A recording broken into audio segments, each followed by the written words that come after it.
रामकृष्ण हरी. गुरु साक्षात परब्रह्म कृष्णं वंदे जगद्गुरुम.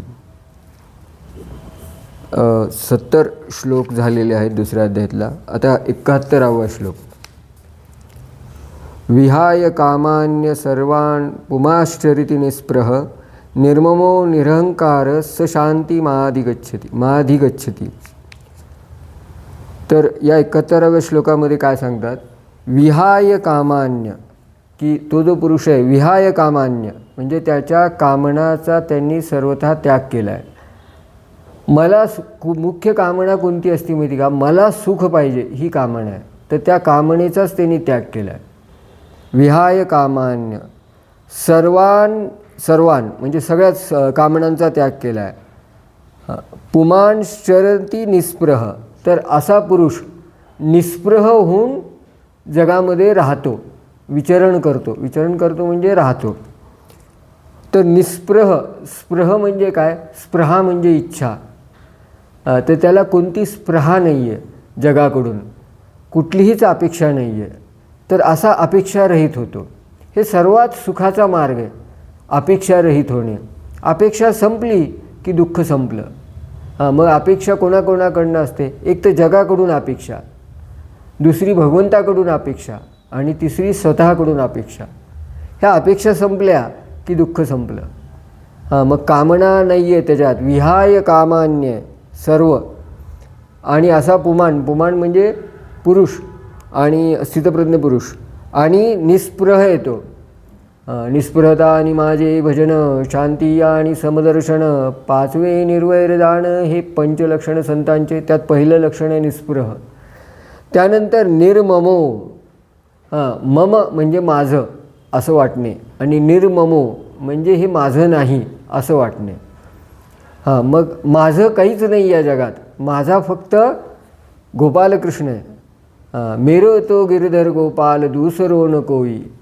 तर अशा प्रकारची ज्याची भावना स्थिर आहे तो निर्मम आहे. निरहंकार, तर अहंकार रहित आहे. तो स्वतःला मी काहीतरी अमुक आहे असं पाहतच नाही. अहमच संपून गेला आहे. माझे नामरूप हरपो, किंवा मी आणि माझं विसरून गेला आहे. निर्मम निरहंकार अशी अवस्था आहे. आणि स शांती माधिगच्छति, असा मनुष्याला खरी शांती प्राप्त होते. आणि मग तो शांत चित्त होतो. मग ह्याच्यासाठी किती अटी आहेत? पहिल्यांदा कामनेचा त्याग, विहाय कामान्य. त्यानंतर काय आहे? निस्पृह. त्याच्यानंतर काय? निर्ममो. त्याच्यानंतर काय? निरहंकार. मग पहिल्यांदा मीची आठवण पुसली गेली पाहिजे. त्यानंतर निर्मम झालं पाहिजे. माझं काही नाही, माझं काही नाही. इदम न मम, इदम कृष्णाय, इदम न मम, हे सगळं श्रीकृष्णाचं आहे, माझं काही नाही.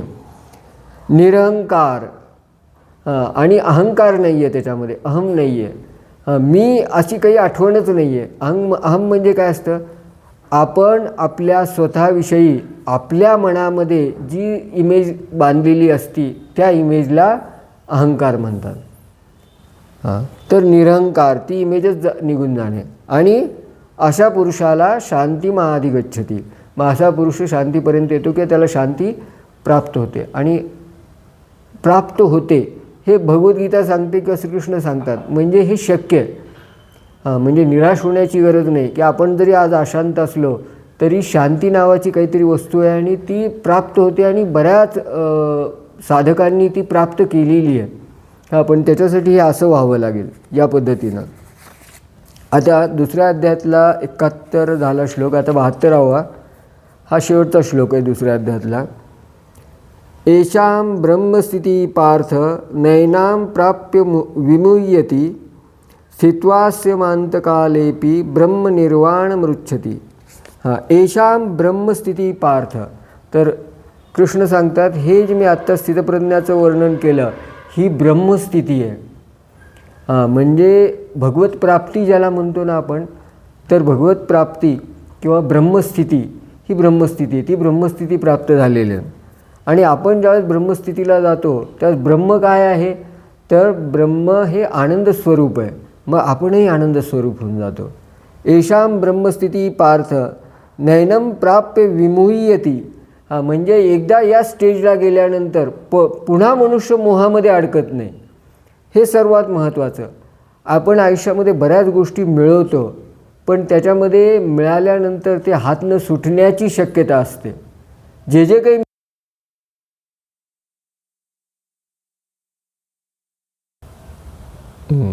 आमचा माईक बंद पडला मध्येच, तर आता थोडं मध्ये डिस्टर्ब झाला असेल व्हिडिओ. तर हा मुद्दा चालू होता की नैनाम प्राप्य विमुह्यती. म्हणजे प्रपंचामध्ये आपण अनेक वस्तू मिळवतो, पण त्या वस्तू हातनं सुटण्याची शक्यता असते. म्हणजे जे अचीव केलं ते पुन्हा रिव्हर्स होण्याची शक्यता असते. हातनं सुटण्याची ती स्थिती पुन्हा ढळण्याची शक्यता असते.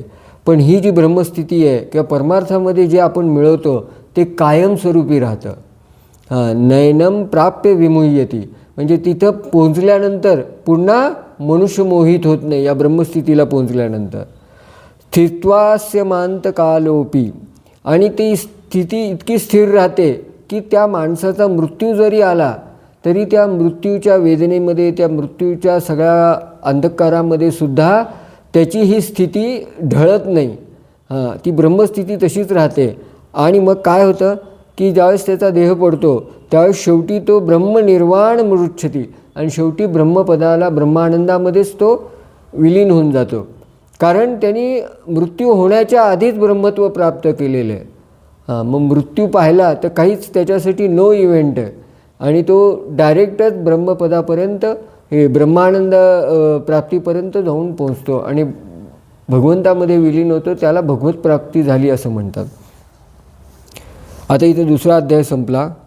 ओम तत्सदिति श्रीमद्भगवद्गीतासु उपनिषत्सु ब्रह्मविद्यायां योगशास्त्रे श्रीकृष्णार्जुन संवादे सांख्ययोगो नाम द्वितीयोऽध्यायः. तर इथं दुसऱ्या अध्यायाला सांख्ययोग म्हणलं आहे. सांख्ययोग म्हणजे जे आत्मतत्वाबद्दल जे तत्त्वज्ञान आलं त्या अर्थाने सांख्ययोग म्हणलं आहे. म्हणजे ज्ञानयोग असल्यासारखा हा दुसरा अध्याय आहे. राधा कृष्णार्पणमस्तु.